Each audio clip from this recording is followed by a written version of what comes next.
Greetings to all and welcome to this lecture. We are in module 12, small signal modeling, lecture number 2, a medium frequency small signal model part 1. In this lecture, we are going to discuss about the medium frequency small signal model for intrinsic part of the MOSFETs. We will see what is the upper frequency limit where our model is valid. These are the learning outcomes of this lecture, which helps you to understand under medium frequency operation how the small signal model can be designed for a MOS transistor. This will also help you to find out the small variation in the terminal voltage influence the gate and depletion charge in the intrinsic MOS.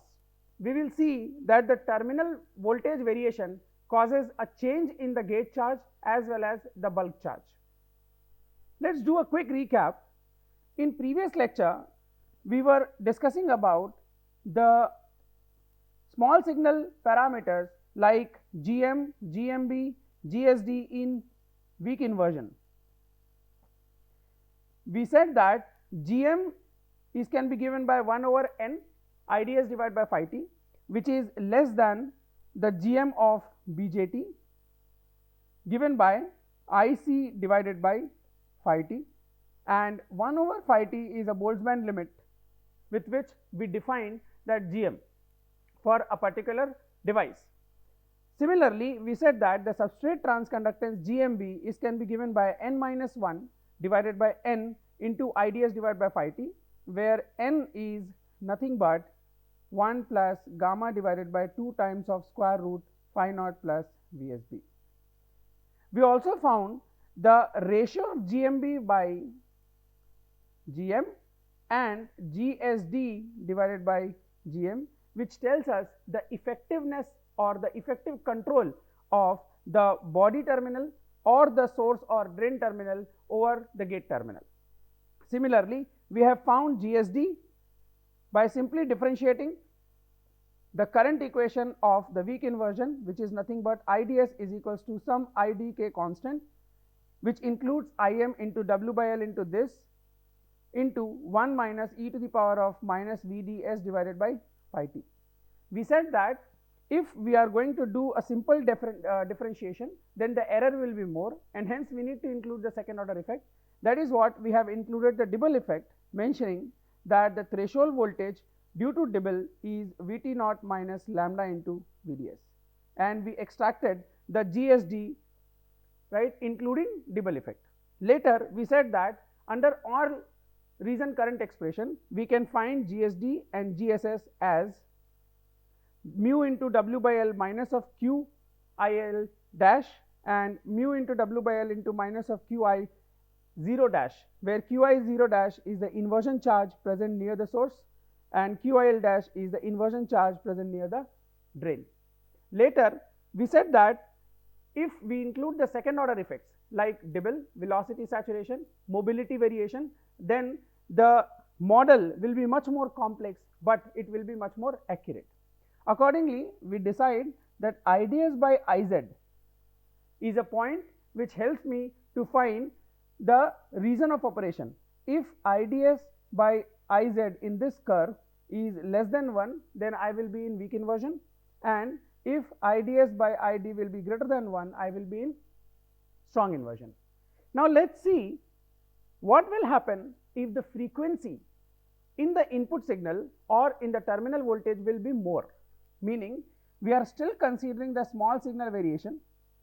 However, the frequency is not very low, the frequency is higher, meaning we are considering the medium frequency, not too very high. Because of this medium frequency, there will be a charge storage effect come into picture. So the model, the small signal model, incorporates the charge storage effect, and the charge storage effect in the small signal model can be modeled by a circuit element which is called capacitance. So we will define the capacitance as the change in the charge per change in the terminal voltage. We will see how these capacitance will come into picture in our basic MOSFET. Here we are considering the frequency of the input signal is not too very high, The second thing is we are only considering the intrinsic part of the MOS transistor. In later module, in later lecture, we will include the extrinsic part and design a complete small signal model. So let us consider that we do have a MOS transistor like this. This is N plus, this is N plus, this is drain, this is source, we do have a gate and a body. Let us consider we are considering an N channel MOSFET. So instead of considering these all regions, we are considering a fictitious transistor with considering drain and source length to be 0. So here the voltage what we have applied is VD0, VS0, VG0 and VB0, where 0 stands for quiescent value, and we are applying the terminal voltage with a common reference as a ground. We do have basically two types of charge which is presented here, that is QG0 means the gate charge, correspondingly we do have bulk charge and also the inversion charge, correct. This 0 again is a quiescent value. Now what we will do, we will apply a small change in any terminal voltage. Let us consider we are applying a small change delta Vs. Because of this delta Vs, there will be a change in the charge, right. This change will reflect either in QB or in QG. Accordingly, we can define the capacitances, right. So for the sake of simplicity, we are assuming that my MOSFET is in strong inversion. So let us consider this is a fictitious transistor, and applying the DC voltages VG0, VD0, VB0 and VS0, I am applying a small perturbation at the source terminal, that is delta Vs. Because of this delta Vs, what will happen here, the surface potential increases, right. If I increase delta Vs, then surface potential near the source end increases, correct. As we know that delta Vg is equals to delta surface potential plus change in oxide potential, but we are not changing the gate voltage, and because of that, if the surface potential is increases, the oxide potential will decrease, and we know our from our previous analysis that the oxide potential is nothing but Qg into Cox dash. So if the oxide potential is decreases, meaning it will reflect the change in the gate charge. That is what we can simply define a small signal capacitance, which is nothing but CGS is equals to the change in the gate charge per change in the source voltage, right. It is clear from here that if you increase Vs, meaning here the bulk charge will be increased, and because of this change there is a negative change in the gate side, and hence minus Qg will come into picture. You can understand from this a circuit part. For example, we do have a fictitious capacitor between gate and source, which is nothing but CGS, and we are applying the AC signal. Because we are applying or doing AC analysis, the DC signals or DC voltages will be grounded. So if this goes ground, and you do have a delta Vs. By changing the delta Vs by a small amount, this will put a charge of CGS into delta Qs in the lower plate of the capacitor. However, if you are writing in terms of upper plate, meaning there will be a negative gate charge coming into this side, that is what minus CGS into delta Vs is what Qg, and that is what CGS is can be defined as negative of delta Qg divided by delta of Vs. As the gate charge is negative, and because of this negative sign, the total capacitance will be positive, right. Similar to this, we can also define different capacitances as body to source capacitance, meaning if you are applying the constant voltage at body, drain, gate and source terminal, over which if you increase the source voltage, because of the source voltage there will be a change in the depletion region. For example, if you apply a positive delta change in Vs, which increases the surface potential, it means the depletion region here will increase. Correct? To increase the depletion region means more immobile ions will be uncovered, and hence the hole will go this side. Because the hole is going this side, you can simply think like some negative charge is coming from the body terminal, right? From the negative part of the body terminal, and hence CCBS can be defined as minus of delta QB divided by delta of Vs. Again, the capacitor CBS will be positive. We are considering the negative sign, the change in the charge in opposite plate, right? That is what CBS can be defined as delta of QB divided by delta of Vs, considering other terminal voltages are constant, that is Vg, Vd and Vb, right? Similarly, what will happen if you change the drain voltage by some small amount? So we are biased the circuit with Vg0, Vs0, Vb0 and Vd0, and we are applying a small perturbation at the drain side. Because of this, again the charge here near the drain side will get modulated, and because of that there is a change in the charge at the gate side and the change in the charge at the bulk or body side. So we can define two other capacitances, CGD between gate and drain, right, and CBD between body and drain. Strictly speaking, this CGD, CBD, CGS, or CBS are not parallel plate capacitors. They are fictitious capacitors which is coming because of the charge storage effect, right? So these capacitance models are affect. In addition to that, we can simply define another capacitor between gate and body. So for example, if we apply a small perturbation at the body side, then what will happen? This will change the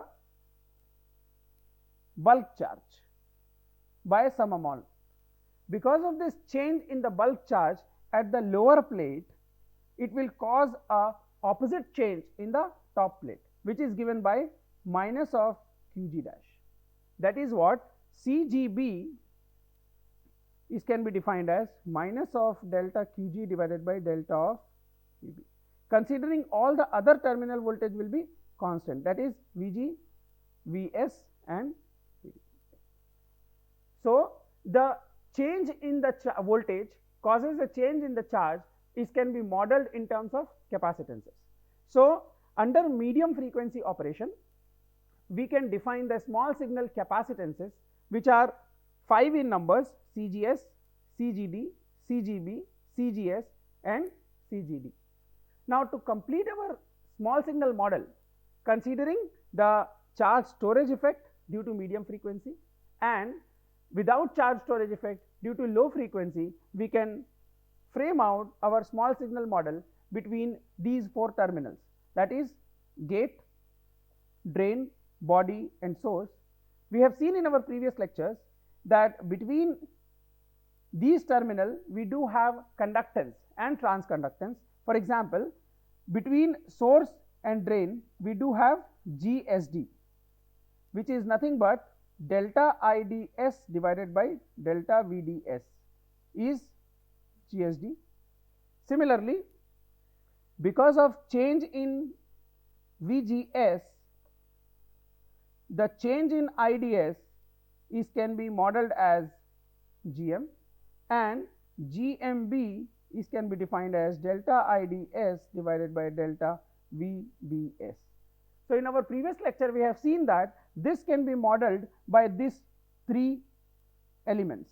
One is GSD connected between source and drain, and two are voltage controlled current source, that is GM into VGS and GMB into VBS. but now we do have 5 additional capacitors coming into picture due to medium frequency. One is CGS, so between source and gate we do have CGS.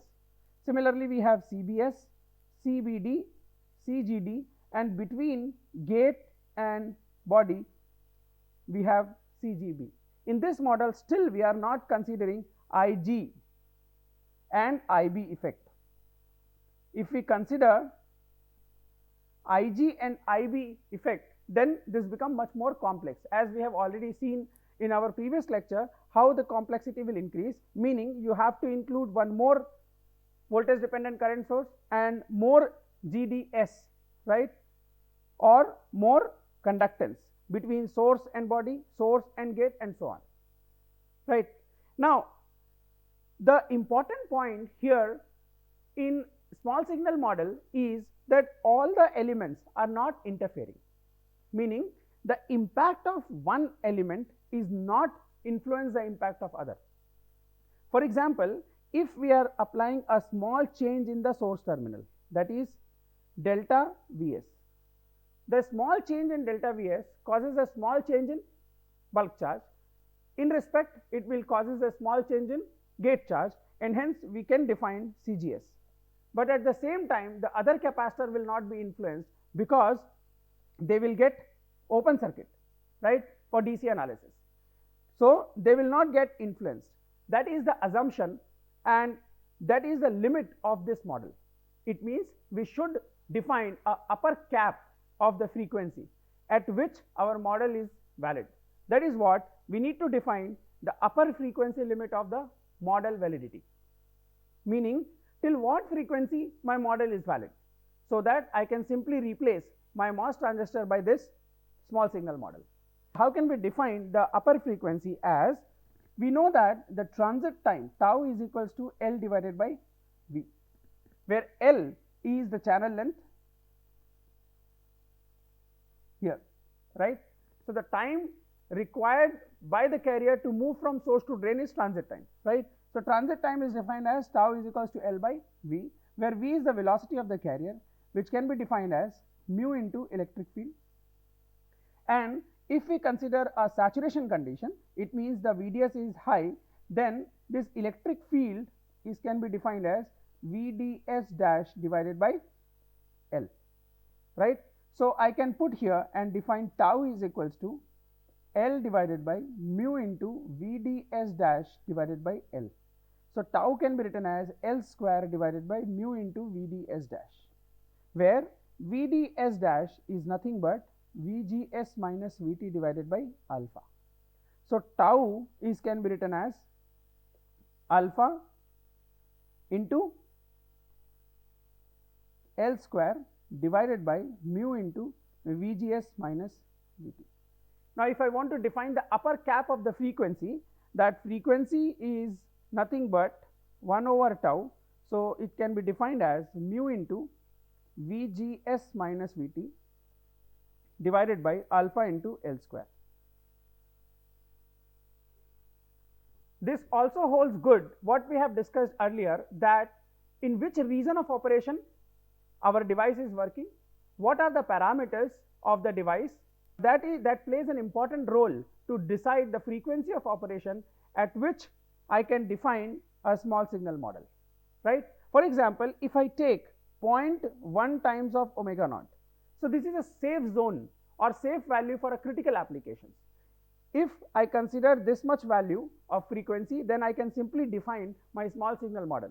However, let us take 0.5 times of omega naught, then this is a reasonable value for non-critical applications. Accordingly, I need to define the upper frequency of the limit or upper frequency limit for the model to be valid as the small signal model for MOS transistor.